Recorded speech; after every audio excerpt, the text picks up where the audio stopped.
10 places to visit in Sweden. With its rich history and varied landscapes, Sweden is a traveler's paradise. If you love the outdoors, it's certainly hard to beat. The air and water are crystal clean, and there are thousands of acres of unspoiled forests and majestic lakes to explore, not to mention vast archipelagos along its coasts.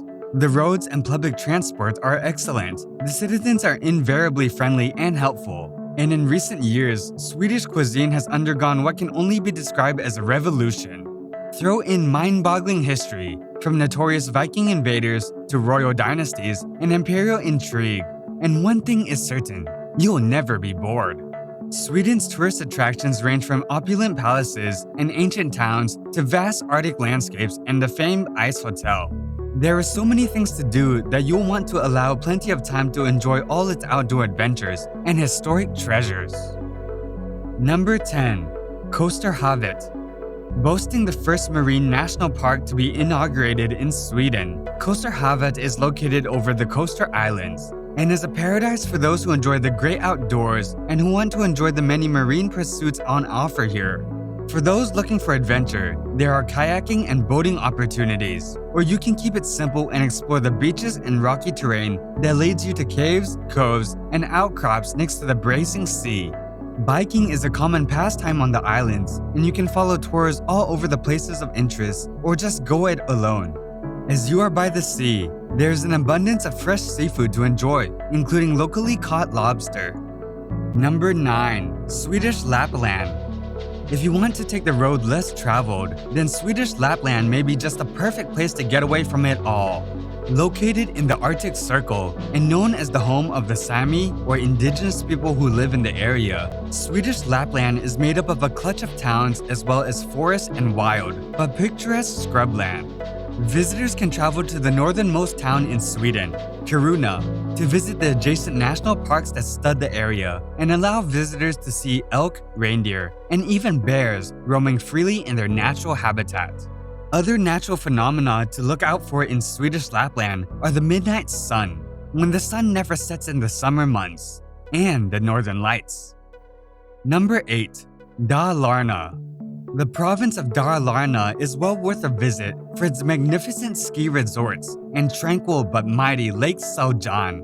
Located near the border with Norway, Darara is made up of forests, meadows, and wide open spaces, and many of the towns in the province are to be found lakeside, with favorites for travelers both domestic and international, being the towns of Mora and Leksand.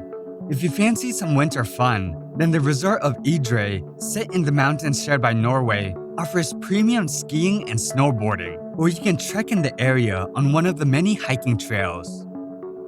Number 7. Malmo. Known for being the biggest city in the county of Skane, Malmo has steadily been making a name for itself in recent years as an arts and cultural hub in Sweden.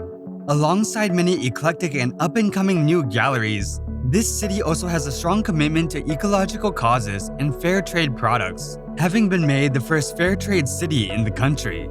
Many of the restaurants here have a farm-to-table philosophy with an emphasis on organic produce and ingredients.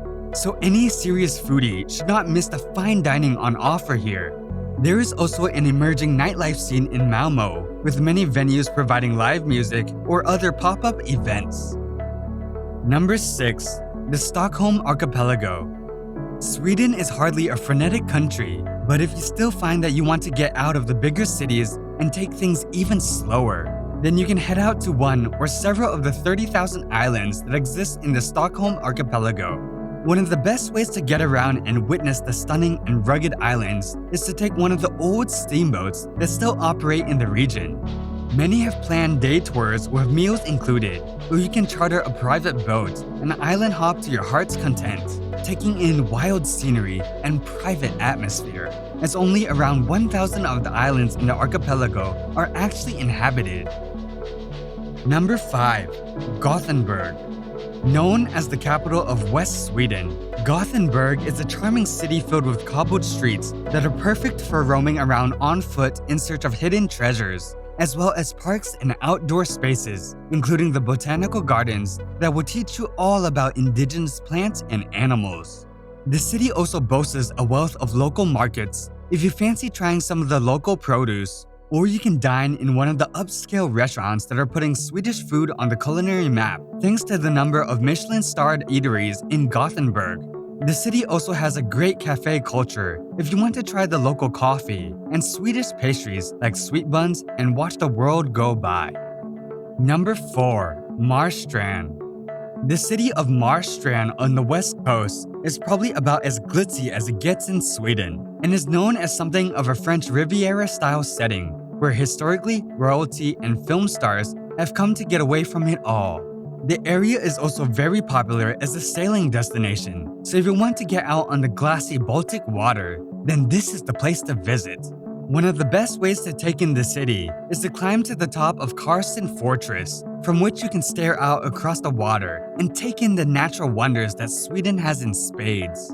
Marstrand is also famous for its spas, which are legendary in Sweden, so pamper yourself with some Swedish massage if you want to get the full opulent experience that draws the rich and famous to this city. Number 3. Gotland. As Sweden's largest island, surrounded totally by the Baltic Sea, you'd think fishing would be the island's main industry. Not so. Agriculture, tourism, and information technology are among the top industries. The island is one of Sweden's most popular tourist destinations. Sun seekers like it because it has more sunlight during the year than any other place in Sweden. Visby, the only city on the island, is a beautiful walled Hanseatic town which has preserved most of its townscapes and historic buildings. There are also around 100 medieval churches and countless prehistoric sites on the island. Number 2. Gestad. Gestad, a coastal town in southern Sweden, is sure to draw sleuths and murder mystery fans. Noted author Henning Mankell set his Kurt Wallander detective novels in Gestad and the surrounding area. Notable buildings you'll find used in his books include Greyfriars Abbey, one of Sweden's best-preserved medieval monasteries, and the Church of the Virgin Mary, a large medieval church. Both are outstanding examples of Gothic Hansa architecture. A walking tour over cobblestone streets also will take you past picturesque pastel-colored half-timbered buildings. A walk on the town's pretty sandy beaches is called for too. East of Gestad is the megalithic monument of Alice Stenar, consisting of 59 large boulders forming a stone ship. Number 1. Stockholm. Stockholm is widely said to be one of the most picturesque and user-friendly cities in Europe and has an ambience of clean air that blows in off the Baltic Sea, as well as wide-open spaces, woodlands, and parks. There is also a strong dedication to history in Stockholm that can be felt when you venture to the old town center of Gamla Stan, where you'll find historic buildings as well as dainty cobbled streets that wind around the island and give visitors the chance to explore on foot. For some maritime history, head down to the harbor to see the Vasa, a warship that dates from the 17th century and escaped a watery end after being preserved and restored. Make the most of Sweden's open green spaces with a trip to the central park of Kungsrada Garden, where locals go to relax and enjoy the splendid scenery.